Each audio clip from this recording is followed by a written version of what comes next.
साथियों नमस्कार, आदाब, सत श्री अकाल, जय भीम, जोहार। मैं डॉक्टर दशरथ हिनोनिया एक बार पुनः आपका स्वागत करता हूं आज की इस वीडियो में। साथियों, जैसा कि आज का जो टॉपिक है वो यह है कि मोहन भागवत अपने ही बयान से क्यों पलटे। क्या ये थूक कर चाटने जैसा नहीं है, या फिर इसके कई प्रकार के राजनीतिक मायने हैं। आज हम इन्हीं बातों के ऊपर हम चर्चा करेंगे। साथियों, सत्ता के गलियारों से ये आवाज़ उठ रही थी कि मोदी जी की उम्र 75 साल होने जा रही है सितंबर में, और शायद अब मोदी जी को जो है रिटायर होना पड़ेगा, क्योंकि बीजेपी और आरएसएस में ये अलिखित नियम चला आ रहा था कि 75 साल के बाद में उन्हें सत्ता से हट जाना चाहिए और मार्गदर्शक मंडल में चले जाना चाहिए। और इसी बहाने जो है मोदी जी ने अपने ही दल में से जो वरिष्ठ बीजेपी पदाधिकारी थे, जैसे लालकृष्ण आडवाणी जी, मुरली मनोहर जोशी, जसवंत सिंह जी, ऐसे बहुत सारे यानी कि एक तरह से जो लोग हैं, इनको सत्ता के गलियारों से या सत्ता के जो मुख्य पद हैं वहाँ से हटाकर और मार्गदर्शक मंडल में भेज दिया था जब मोदी जी 2014 में प्रधानमंत्री बने। तो अब यही बात है वो मोदी जी के ऊपर भी लागू होनी थी, और इसी के साथ साथ में मोहन भागवत जी की जो उम्र है वो भी 75 साल होने जा रही है सितंबर में। यानी एक ऐसा संयोग है कि मोहन भागवत की जो उम्र है वो भी सितंबर में 75 साल होने जा रही है, और मोदी जी की जो उम्र है वो भी सितंबर में 75 साल होने जा रही है। लेकिन अपने ही बयान से जो है वो भागवत क्यों पलट गए, और 28 अगस्त को उनका ये कहना कि ऐसा कोई नियम नहीं है कि 75 साल की उम्र में जो है वो संन्यास ले लेना चाहिए या जो है सत्ता से हट जाना चाहिए। मैंने ऐसा कभी नहीं कहा। यानी अपनी ही बात से जो है वो भागवत साहब है वो पलट जाते हैं। ऐसा उन्होंने क्यों कहा? हालांकि इसके ऊपर बहुत ज़्यादा बहस है, वो मीडिया में चलनी चाहिए थी। ज़्यादा बहस नहीं चली मीडिया में। ये क्यों नहीं चली ये तो मैं नहीं जानता, लेकिन ये वाकई में यानी कि एक तरह से बहुत सेंसिटिव मुद्दा था। और इसके पीछे यानी कि एक तरह से जो मुझे जो कारण नज़र आते हैं कि आखिर यानी कि एक तरह से अपनी बात से मोहन भागवत क्यों पलटे, और जो है अब आगे यानी कि एक तरह से मोदी जी का जो है उत्तराधिकारी कौन होगा, मोहन भागवत जी का जो उत्तराधिकारी है वो कौन होगा, ये अपने आप में एक महत्वपूर्ण जो मुद्दा है वो बन जाता है। अब जहाँ तक मैं जानता हूँ इस बारे में कि ऐसी कुछ परिस्थितियाँ जो है अभी भारतीय राजनीति में बनती हुई दिखाई दे रही है, जिनको देखते हुए लगा कि शायद यदि हमने इस अवसर पर इस प्रक्रिया को आगे बढ़ाया 75 साल के रिटायरमेंट की उम्र को, तो बीजेपी और आरएसएस से सत्ता फिसल सकती है उसके हाथों से। और यदि एक बार उसके हाथों से सत्ता फिसल गई तो फिर शायद हो सकता है कि ये सत्ता वापस लाने में उनको कई वर्षों का समय लग जाए। और इसके पीछे जो कारण यानी कि एक तरह से जो मुझे नज़र आ रहे हैं, तो उसमें एक तो अभी जो नेता प्रतिपक्ष राहुल गांधी के द्वारा चुनाव आयोग के ऊपर वोट चोरी का जो आरोप लगाया है, और ये उन्होंने सिद्ध भी किया है कि वोट चोरी के माध्यम से चुनाव आयोग बीजेपी को और आरएसएस को, या यूँ कहना चाहिए कि बीजेपी को और नरेंद्र मोदी जो है प्रधानमंत्री है उनको फ़ायदा है वो पहुंचा रहा है। ये बातें आज जनता में बहुत गहरे से यानी कि एक तरह से जो है वो घर कर चुकी है। बिहार में वोटर अधिकार यात्रा जिस प्रकार से राहुल गांधी के द्वारा जो है वो चलाई गई, और इस वोटर अधिकार यात्रा के माध्यम से जो नारे लगे, वोट चोर गद्दी छोड़ और संविधान बचाओ और देश बचाओ के जो नारे लग रहे हैं, तो ये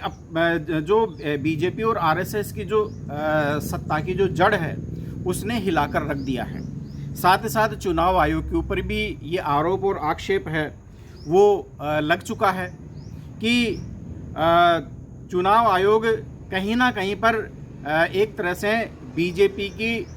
टीम के रूप में काम कर रहा है और उसके एक विभाग के रूप में काम कर रहा है।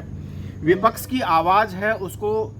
जो है वो अनसुना करता है। उनके द्वारा की गई शिकायतें हैं उनको जो है वो सीरियस नहीं लेता है, गंभीरता से नहीं लेता है।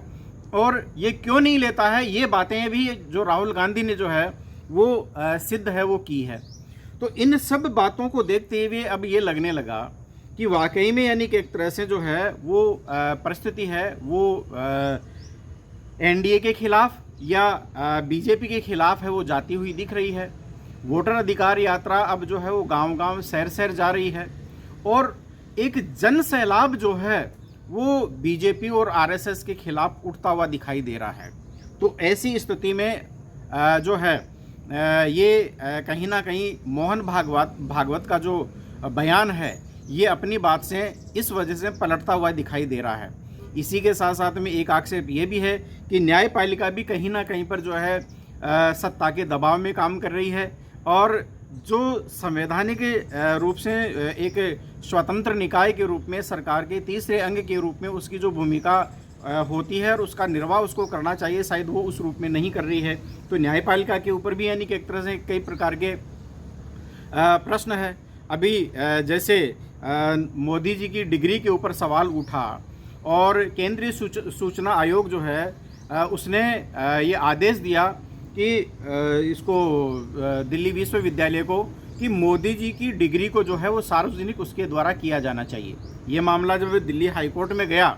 तो दिल्ली हाईकोर्ट ने जो है इस मामले के ऊपर जो है वो रोक लगा दी। तो ये कहीं ना कहीं पर ये सिद्ध हो रहा है कि आज जो न्यायपालिका है वो भी किसी ना किसी प्रकार से यानी कि एक तरह से जो है वो सत्ता के दबाव में और बीजेपी के लिए काम है वो कर रहा है। तो इसलिए भी यानी कि एक तरह से जो है अब चूंकि दबाव जो है चारों तरफ से जो है बढ़ रहा है, वैदेशिक मोर्चे के ऊपर जो है मोदी जी है वो पूरी तरह से फेल होते जा रहे हैं। ट्रंप के द्वारा, अमेरिका के द्वारा जिस प्रकार से भारत के ऊपर अभी जो है 50% जो टैरिफ है वो लगा दिया है, यानी पहले 25% जो है वो लगाया और उसके बाद में उसको बढ़ाकर अभी 50% है वो कर दिया है। तो ये चारों तरफ से यानी विदेश नीति की विफलता भी जो है कहीं ना कहीं पर जो है झुकने के लिए मजबूर कर रही है और जो है घरेलू मोर्चे के ऊपर भी जो है बीजेपी सरकार है वो चारों ओर से गिरती हुई नजर आ रही है। तो इन सब बातों को देखते हुए कहीं ना कहीं पर यानी कि एक तरह से भागवत साहब को ये लगा है कि सत्ता कहीं अगर एक बार हाथ से निकल गई तो ऐसी स्थिति में फिर सत्ता को वापस पाना मुश्किल हो जाएगा और शायद यही कारण होगा कि जो है वो भागवत साहब जो है अपने बयान से मुकरते हुए नजर आ रहे हैं। ये भी बातें यानी कि एक तरह से सामने आ रही है कि आज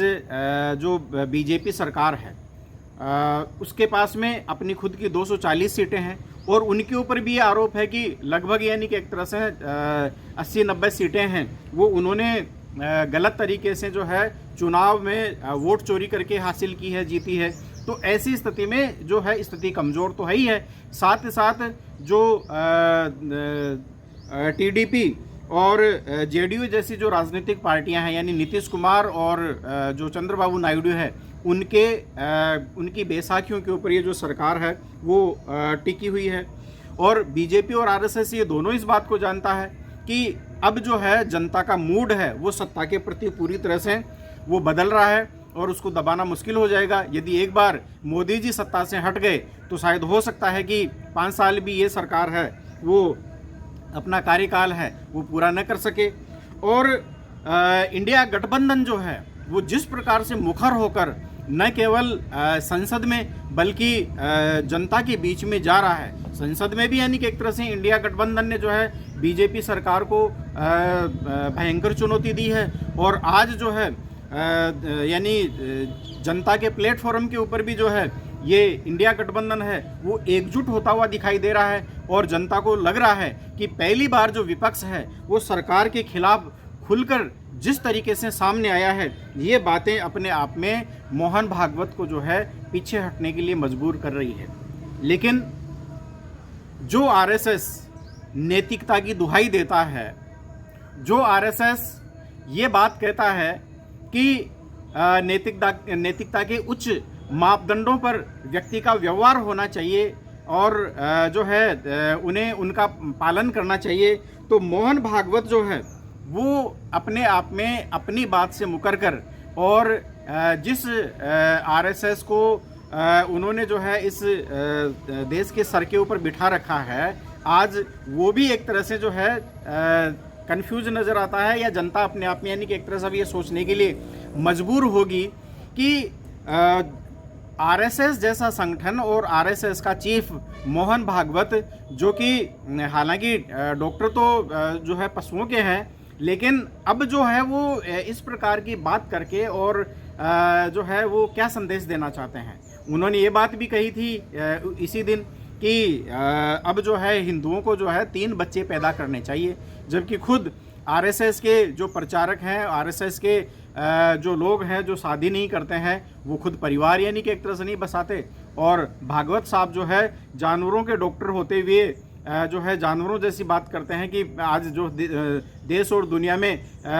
फैमिली प्लानिंग की आवश्यकता है, और फैमिली प्लानिंग को छोड़ते हुए यानी कि एक तरह से देश की जनता को ये कहना कि उन्हें जो है 3 बच्चे पैदा करनी चाहिए, जबकि आज भारत की विश्व में सबसे ज़्यादा आबादी है। हम 140 से 45 करोड़ के आसपास पहुंच चुके हैं, और यदि 3 बच्चों की जो कॉन्सेप्ट को यदि अपना लिया जाता है तो फिर वो दिन दूर नहीं है कि आने वाले 10-20 साल के अंदर अंदर हम जो है 200 करोड़ की जो है वो पॉपुलेशन की को भी हम पार कर जाएं। तो ये इस प्रकार के अवांछित जो बयान है वो आजकल भागवत साहब के द्वारा दिए जा रहे हैं। हालांकि आज ये प्रासंगिक विषय नहीं था।